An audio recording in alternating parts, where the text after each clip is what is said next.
Hi guys, welcome back to another video. I'm Shah and this is Thoroughly Enjoyed Books. Today I'm coming at you with a tag video. My friend Jack over at Travel and Tomes recently tagged me in the Dilemmas of a Book Nerd tag, and I just had to go ahead and do this because it seems like such an interesting tag. This was originally started by Lindsay's Little Library, and I will leave a link to her channel down below. Before we get started, I just want to go ahead and tag a couple of people. I want to tag Shannon from 155 Books. I would also like to tag Lily from Lily Eleanor Reads. And finally, I will tag Emma from Drinking by My Shelf. I hope you all do it. I hope you enjoy this tag. Let's get into it. Question number 1 is storage. How do you store your books? Now, as you can see behind me, I have 2 beautiful bookshelves. I do also have a lot more than this, which are stored back at my family home underneath my bed because my bedroom has been turned into a storage room for my dad's action figures. True facts. These shelves behind me, however, are kind of organised in themes and genre. Top shelf is my horror, mystery and children's. Then I have my classics and my fantasies. Then I have my hardbacks, which are across this whole part. Then I have literary fiction across here. So they're kind of organised in type of book. That way, if I'm feeling a certain type of thing, I can just grab one. Number 2, how do you keep track of what you're reading? Usually I use Goodreads. However, I'm very bad at using Goodreads. It says on there that I'm currently reading A Monster Called. I finished that a while ago. So don't believe everything that you read on there. However, what I do like to do is keep track of what I have read. So everything just go in there eventually. And because of that, I just don't keep a physical journal anywhere of the books I've read. Question 3 is borrow. Do you lend your books out? Controversial, this one, because not really, because I always want them back. However, if somebody else lends me a book, I'm also very bad at giving that back. There are books on my shelves and under my bed that aren't mine. The other thing is I don't have a lot of friends who actually read, so I have lent books out to people in the past, but it's not something I make a regular deal of. Number 4, how do you buy or acquire your books? I'm not actually sure what this question means. I pick a book and then I pay for it. I guess it means how do I choose what to buy, and in that case, nowadays I kind of buy the books that I'm the most interested in. I rarely buy books on a whim anymore. Usually they are books that I've been recommended, or on the odd occasion they're a book that I've stumbled across that I think looks interesting, and I do that with money.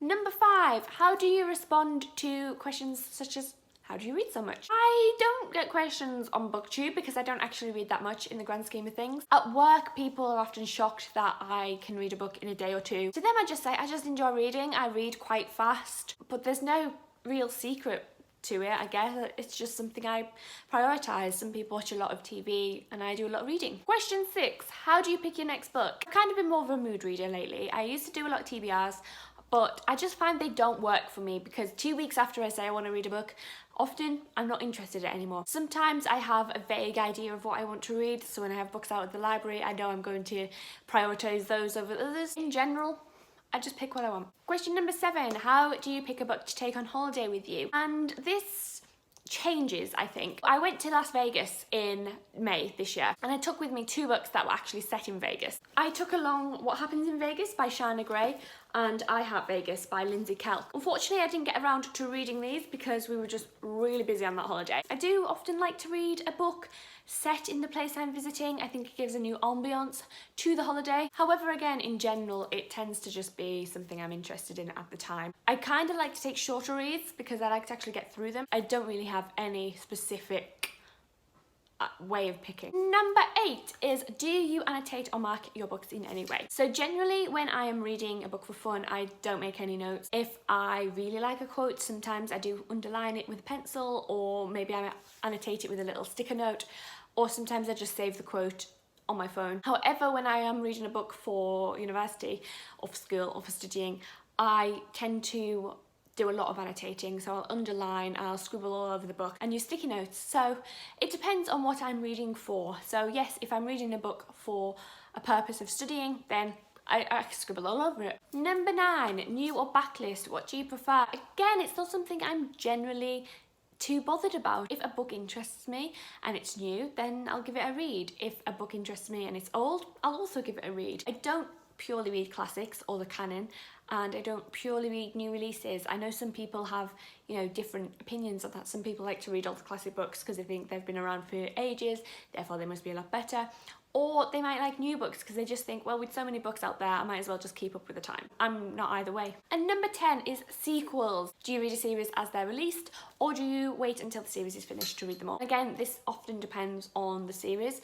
So I obviously read Harry Potter as they were coming out. I read the Hunger Games books as they were coming out. I think I started them just before the last book came out. Same with Twilight when I was younger. So those ones I was reading as they were coming out. And there's other series that I waited to finish and then forgot about. So the Lunar Chronicles series, for example, I decided I was going to wait for them all to come out and then binge read them because I adored the first two so much. However, I just never picked up the rest of them. I also don't really read many series anymore, so maybe that's got something to do with the fact that I'm not following them, or a lot of the ones I do read are already finished. I like to read them as they're being released. I like the excitement of waiting for the next book.